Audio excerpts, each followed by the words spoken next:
Bueno, estamos ya vía Zoom con la señora estrella del programa, la señora Marinela Montenegro, nuestra periodista desde Cochabamba. Un fuerte abrazo a todos en el equipo, a todos los que conforman el equipo y por supuesto un fuerte abrazo a Argentina. El placer es nuestro y mil disculpas, la verdad, estamos en el nuevo estudio. Marinela, hay un tema realmente me preocupa mucho. Yo se lo voy a enviar y quiero escuchar el audio de estamos hablando de Marco Antonio Aramayo, el testigo clave contra Luis Arce Catacora sobre el desfalco al fondo indígena. Fue envenenado al mismo estilo del general Valenzuela y el fotoreportero Sami Suar. ¿Esto es así, textual o...? Absolutamente así.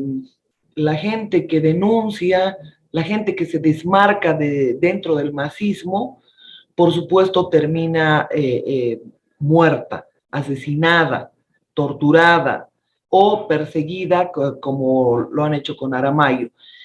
Te debo decir, Modesto, que esas dos personas que nombro solamente son lo representativo de una cantidad enorme de concejalas, diputados, masistas, gente allegada al movimiento, al socialismo, como el caso de la periodista Analí Guaychú, el periodista Jaime Niño de Guzmán, dos hermanos periodistas del Alto, han sido asesinados brutalmente por el masismo.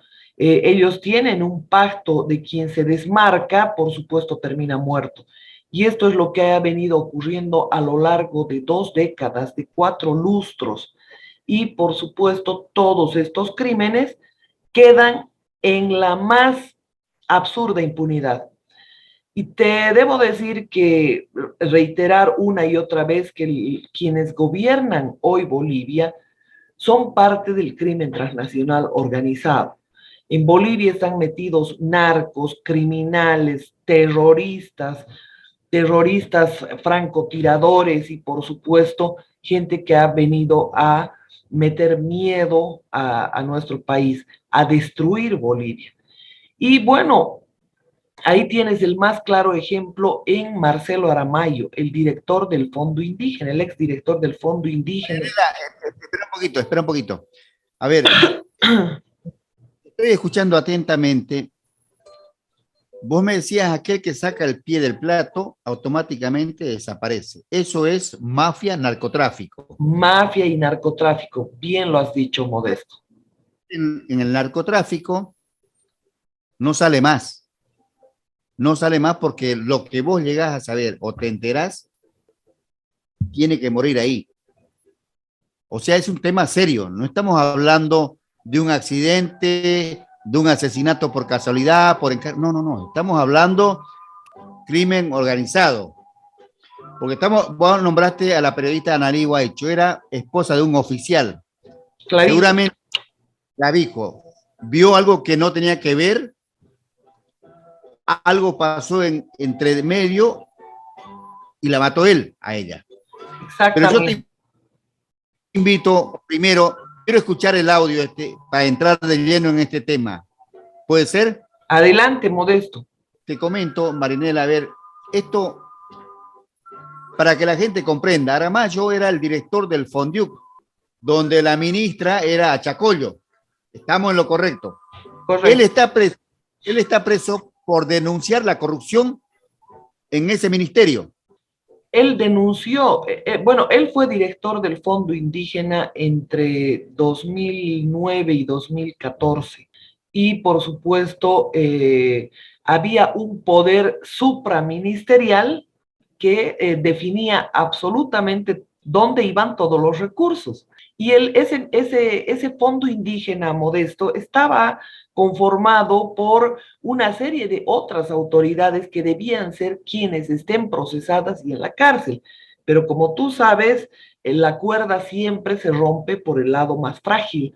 Y acá, obviamente, entran gente como Marcelo Aramayo, que ha osado denunciarlo a Evo Morales por haber recibido más de 570 millones para la transición de mando en Tiahuanaco.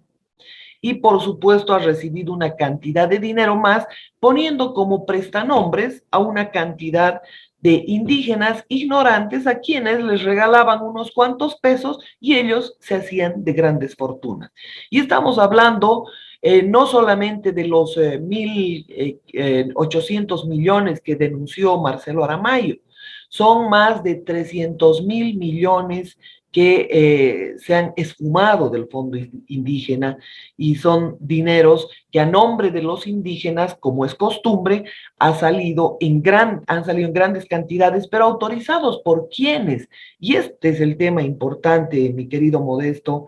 A Marcelo Aramayo se le iniciaron más de 252 procesos y esto nos trae a la memoria lo que ocurrió con José María Bakovic, que tenía 76 procesos, un hombre honesto que entró a un cargo de la presidencia de Caminos institucionalizada por exámenes de competencia, le cortó las uñas a todos los vividores políticos que robaron en Caminos y bueno, para sacarlo de la presidencia de ABC, por supuesto, lo que hicieron fue iniciarle procesos, lincharlo judicialmente, programarle audiencias en 3, 4 departamentos al mismo tiempo.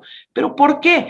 Porque obviamente, y permíteme zafarme un momento de este tema que fue prácticamente similar al que ocurrió en el Fondo Indígena, porque resulta que Evo Morales había recibido dinero de Soros por varios canales para su campaña política.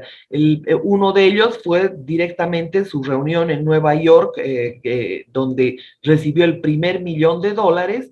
El segundo tema fue la empresa OAS de propiedad de Soros, que pagó la campaña de Luis Ignacio Lula da Silva, pagó la campaña de Evo Morales, así como de otros pseudo comunistas que han participado en procesos electorales en el hemisferio sur. Y obviamente tenían el compromiso de darles proyectos, de darles ejecuciones de carreteras, porque estos tienen toda clase de empresas mineras, constructoras, tienen empresas petroleras, empresas de alimentos, las Big Pharma, los 29 laboratorios pertenecen a estas corporaciones poderosas. Entonces, ¿qué fue lo que sucedió en el caso de Bakovic? Lo que hicieron fue tratar de sacarlo del camino y transfirieron, por ejemplo, las obras que ya tenía pagadas a diseño final, prácticamente construidas, las traspasó a la empresa OAS con 100, 150, 200 millones de sobreprecio. O sea, la empresa ya estaba pagada, pero se le transfería y se le entregaban 100 millones más.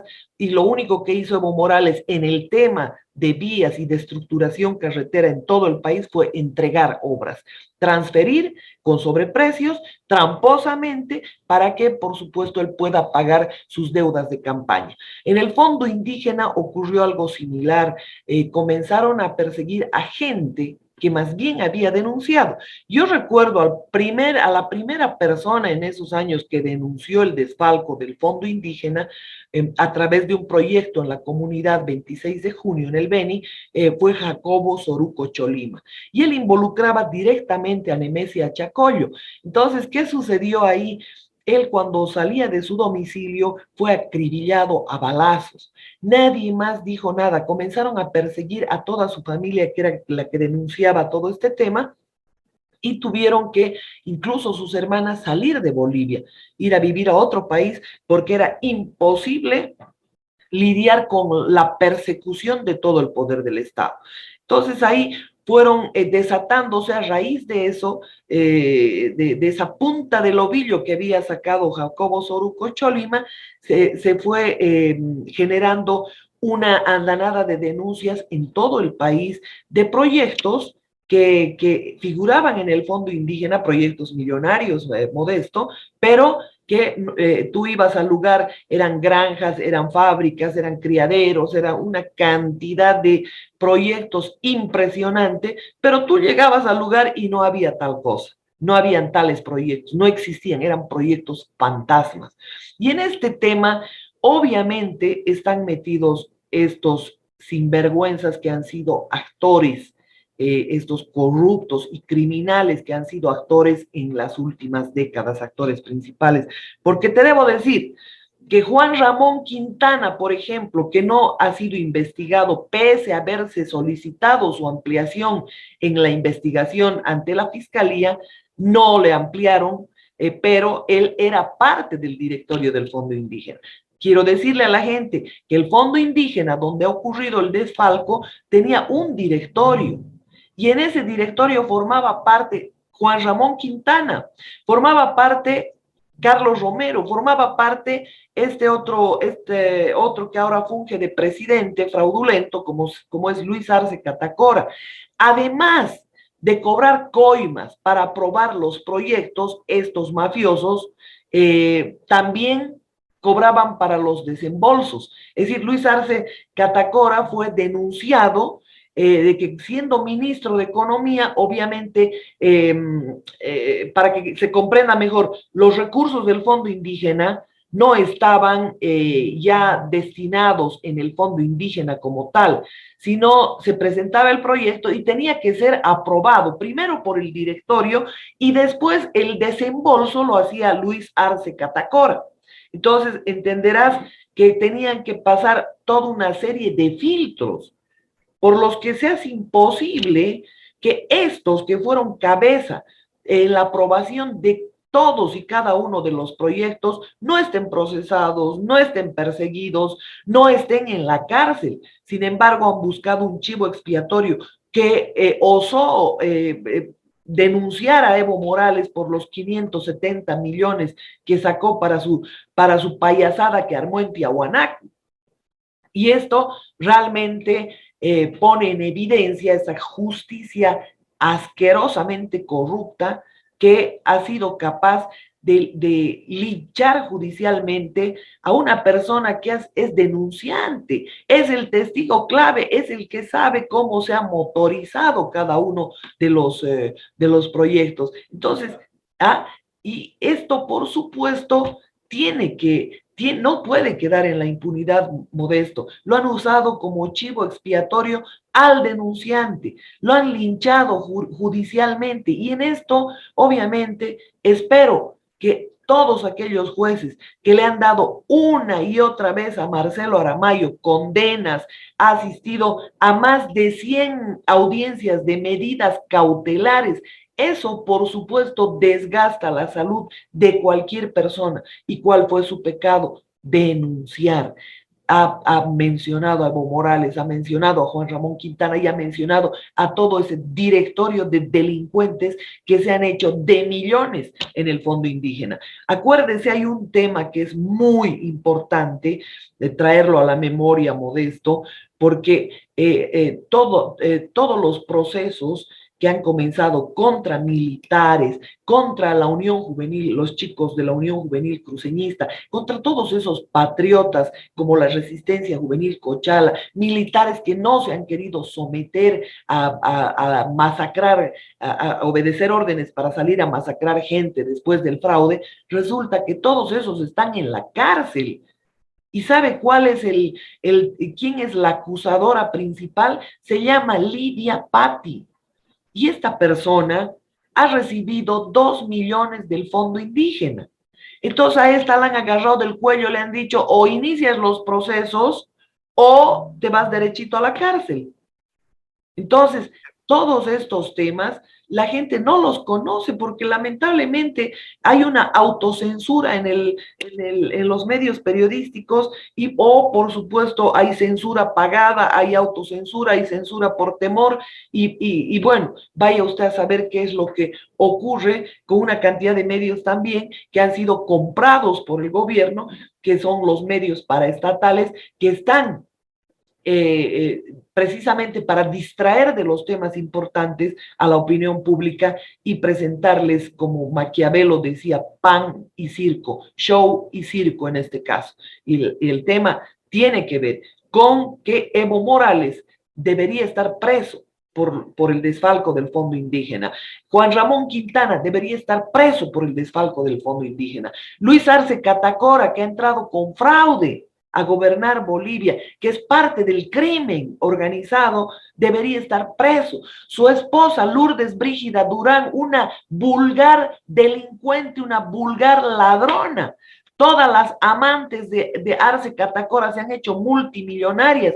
Ministra de Planificación, otra mafiosa, que de pronto presenta sus estados, es decir, su patrimonio personal en más de 4 millones. O sea, ¿cómo puede ser posible que haya tanta impunidad en un país? Y lo que más me duele de todo esto es que están encubiertos, protegidos por organismos internacionales, que son los que en definitiva tapan el narcotráfico, tapan el lavado de dinero en grandes cantidades en paraísos fiscales en Estados Unidos y por supuesto los bolivianos estamos siendo víctimas de ese crimen transnacional organizado, querido Modesto, que te mencionaba al principio.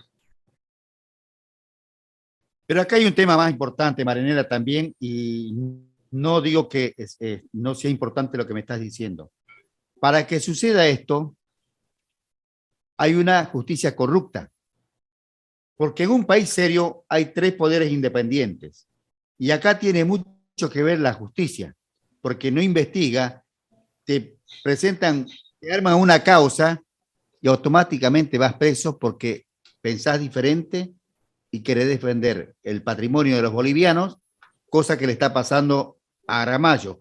Y mucho seguramente tiene que ver, desmentímelo o decime que tengo razón, que un papel importante juega la Anchipa ahí. No solo la Anchipa, hay una cantidad de delincuentes que están metidos en el Tribunal Supremo Electoral, en el Tribunal Constitucional. Todos tienen una larga cola de paja, no hay uno que tenga una carrera límpida. Si todos los órganos de poder, primero, sus cargos han sido vendidos. Segundo, han entrado mediante, por ejemplo, todos los magistrados del Tribunal Constitucional y del Tribunal Supremo Electoral han ingresado a esos cargos, primero, pagando, segundo, mintiendo sobre sus documentos, la mayoría han falsificado documentos universitarios, han falsificado, en el caso de la Anchipa que bien mencionas, por ejemplo, tenía procesos penales y él ha hecho caer a cierto juzgado en el Alto para librarse de esos procesos penales, para habilitarse es decir, como candidato a la Fiscalía General del Estado. Juan Lanchipa es obviamente íntimo amigo de Evo Morales, es una persona absolutamente corrupta, es una persona que ha encubierto una cantidad enorme de actos criminales del gobierno, ha liberado a una cantidad enorme de criminales y por supuesto ha pasado por alto una serie de temas que tenían que haber sido oportunamente vistos por la justicia, oportunamente investigados de oficio, porque hay los delitos de orden público y peor, que generan un daño económico al Estado, no requieren instancia de parte. El Ministerio Público tendría que haber iniciado de oficio, pero hasta en esto hacen trampa, porque inician ciertos procesos con tal cantidad de fallas para que estos sean anulados en medio del camino o para que no surtan ningún efecto y para que ya sea cosa juzgada, o sea que ya no puedas procesar a estas personas por ese mismo hecho, porque obviamente uno de los principios constitucionales menciona que no puedes juzgar a una persona 2 veces por el mismo hecho. Entonces, esto se las conocen todas las trampas. Inician un proceso para que se quede ahí, para que no prospere, para que esté viciado de nulidad, para que con esas trampas, por supuesto, la persona quede más tarde o más temprano libre. En este caso, tú decías bien que para entender una democracia se tiene que primero mirar la independencia de poderes y ninguno de los poderes del Estado es independiente. Aquí tenemos rasgos monárquicos, como las monarquías del pasado, o por ejemplo, en el Imperio Romano había una persona que subía el dedo o bajaba el dedo en Roma y era el César, y resulta que acá ocurre exactamente lo mismo. Los grandes jerarcas del masismo deciden quién va preso y quién no va preso, a quién se le arman delitos, a quién se le siembra droga, a quienes, por supuesto, quedan amenazados de por vida precisamente después de haber denunciado algunos hechos. Y tienes una cantidad enorme de ejemplos. El propio general, el que cayó en Panamá, ¿no? El general Sanabria, a ellos les secuestraron a los hijos.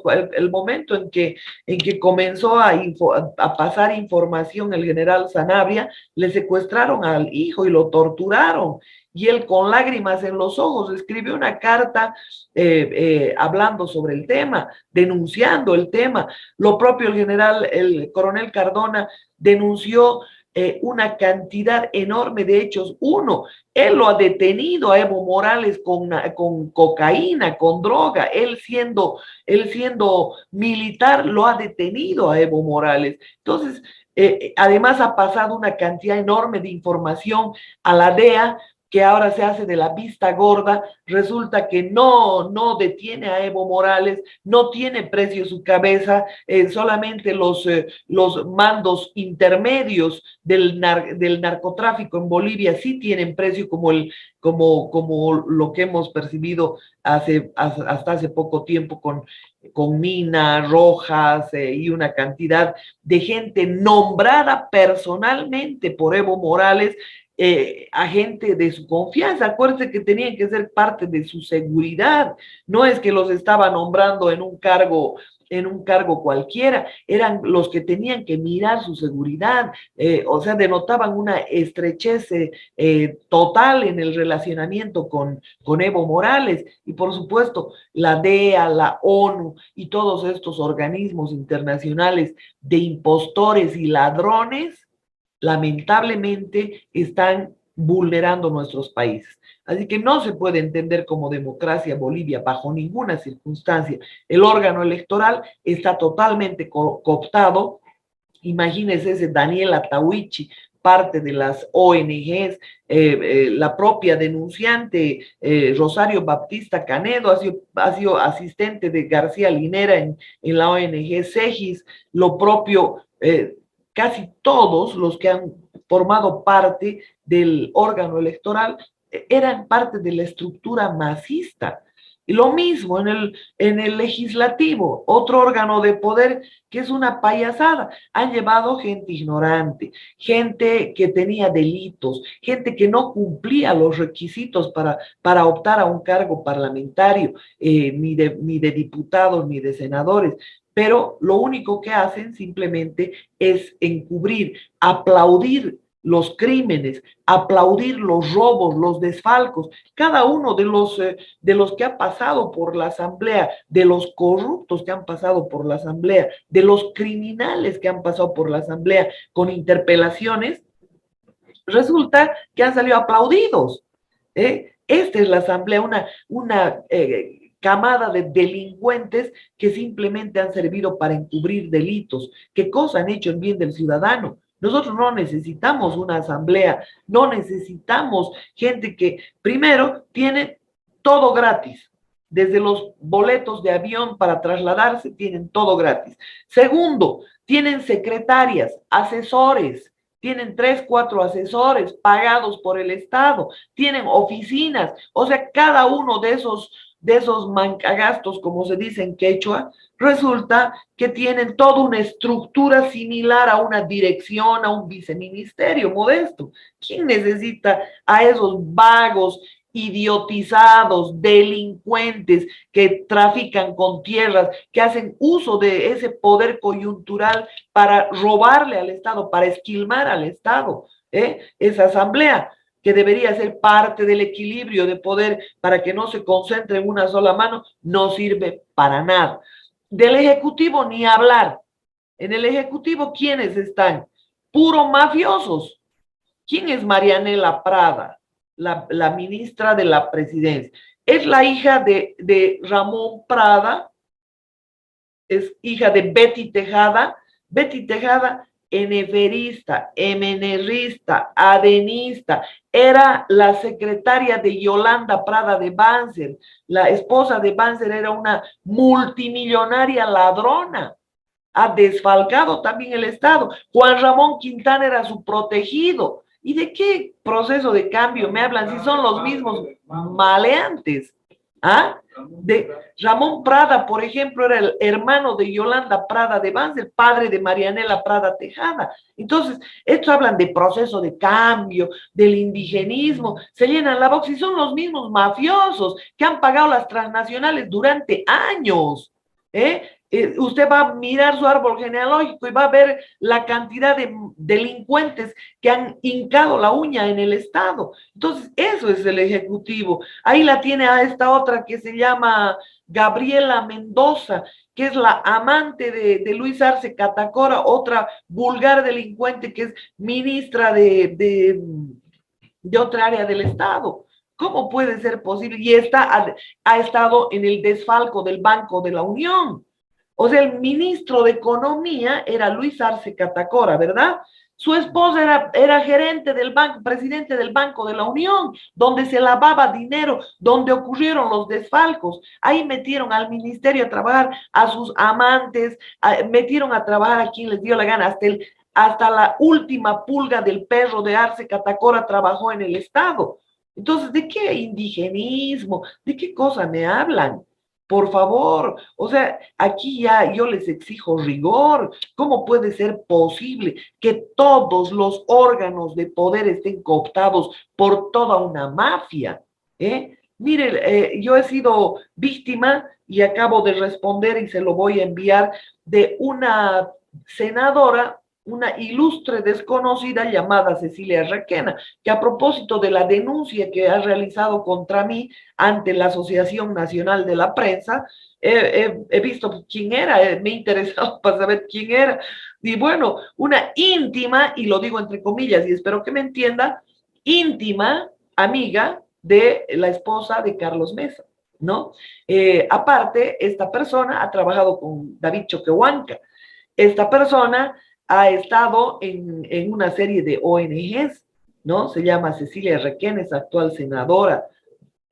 Resulta que esta persona me denuncia porque yo había replicado una nota donde decía que los 5 senadores que faltaron a propósito para que los masistas aprobaran la ley de ascensos de las Fuerzas Armadas, con lo que terminaron de condenar a Bolivia, resulta que me reclama que no le había dado cobertura para la réplica, como señala la Constitución. Pero yo no la tengo que ir a buscar a ella. Ella agarra y pone todos mis datos en la denuncia y después dice desconocer mi teléfono. Es decir, para hacer la denuncia, resulta que puso hasta mi talla de zapatos, pero para llamar y pedir réplica, resulta que no conocía mis datos, es decir, mi número de móvil. En todo caso, es importante, y lo digo públicamente, que me hubiera encantado que me pida réplica, porque ahí sí iba a conocer cómo se hace una entrevista que no está previamente preparada, donde ellos con mucha soltura dicen lo que les viene en gana, porque no hay interlocutor válido que cuestione toda esa trayectoria delincuencial que tienen todos estos políticos mafiosos que tienen secuestrada a Bolivia, Modesto. Entonces, ahí tienes, todos los órganos de poder están cooptados. La justicia lo único que sirve es para hacer llorar litigantes, para la retardación, para que la gente inocente, como el caso de Marcelo Aramayo, ya hayan pagado una condena por los delitos que lo acusan, pero sin tener una sentencia.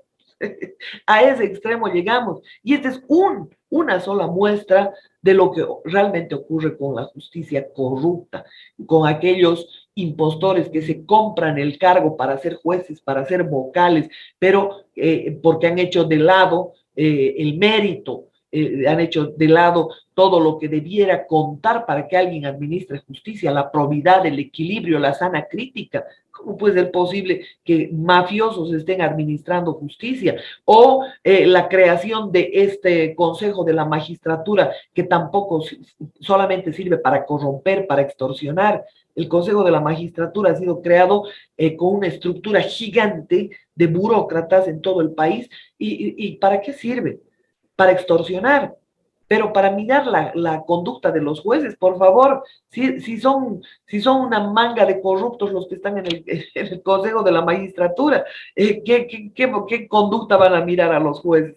Entonces, así te puedo ir enumerando organismos del Estado que le cuestan fantasías a los bolivianos y que no sirven para nada.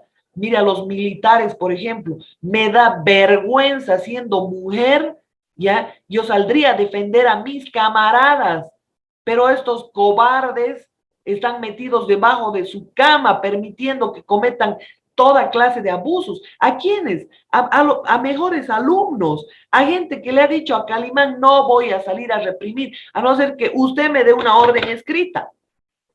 Ese ha sido el pecado de Pastor Mendieta, esos han sido los pecados de cada uno de los que están hoy presos junto con Pastor Mendieta. Entonces, ¿de qué estamos hablando? En Bolivia no hay democracia, Modesto, no existe democracia. Y el caso de Marcelo Aramayo es la prueba viviente de la dictadura judicial que se hace contra la gente, porque el linchamiento jurídico ahora es la nueva arma que tiene el masismo para poder detener a la gente sin culpa ni causa. Imagínense, a mí me daría vergüenza haber sido abogada de Aramayo con 256 procesos. Oiga, los procesos se acumulan. Hay instancias para procesar incluso a los jueces, a los fiscales que estén cometiendo delitos, a los policías. Y si no, se recurre a instancias internacionales. Hay formas de hacer público. Todo esto se ha manejado en absoluto silencio, toda la tortura judicial que se ha llevado adelante con Marcelo Aramayo, y ahora han decidido envenenarlo. Yo le garantizo que esa persona está envenenada. De acuerdo a todas las pruebas que le han hecho iniciales, hay un envenenamiento, ¿ya? Y yo le digo, esto tiene que ver con el fondo indígena, con gente como Juan Ramón Quintana, como Evo Morales, como todos estos que están involucrados en ese mega desfalco, donde utilizan prestanombres, ¿ya? Que son gente humilde, sencilla, testaferros, claro, y a ellos les hacen firmar el proyecto y les dan unos cuantos centavos. A eso es a lo que debemos atacar acá en Bolivia, Modesto, y que lamentablemente nadie se atreve a decir. Marianela, excelente, tu informe, realmente brillante, y llegué a una conclusión, es la misma chola con otra pollera, nuestra clase política.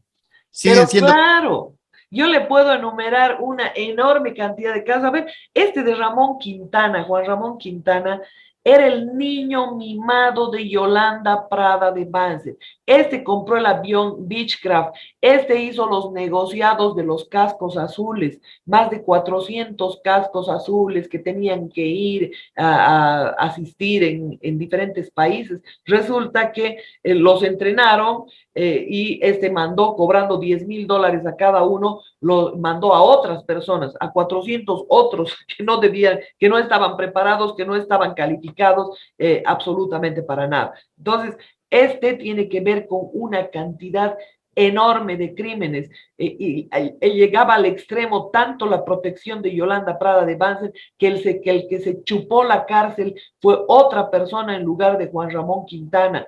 Juan Ramón Quintana ha operado en casi todos los gobiernos, y este es director de la Open Society de Seguridad de Soros. Su esposa Loreta Tellería es otra ONGista que con Catherine Ledebur hacen y deshacen del país. Imagínense al extremo que ha llegado. Le ha bailado la diablada, yo digo, a Evo Morales. Esa expresión es acuñada por mi persona. Yo digo, le ha bailado la diablada cuando le ha puesto cuernos. ¿Ah? ¿Me entiende, Modesto? O sea, Juan Ramón Quintana, se metió con Gabriela Zapata. Entonces ahí empezaron a salir una cantidad enorme de WhatsApps donde Gabriela Zapata le decía, te amo, tú eres y el otro le respondía, tú alborotas mis hormonas amazónicas, le decía el Colla.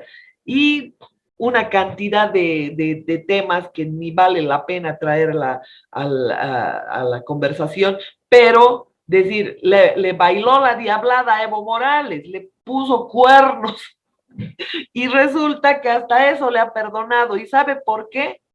Porque el mono mayor, el mandante, el que los protege a estos delincuentes se llama George Soros, el que está sembrando el caos en todas partes, el que es autor de la invasión de Rusia en Ucrania, porque esta guerra es de Soros.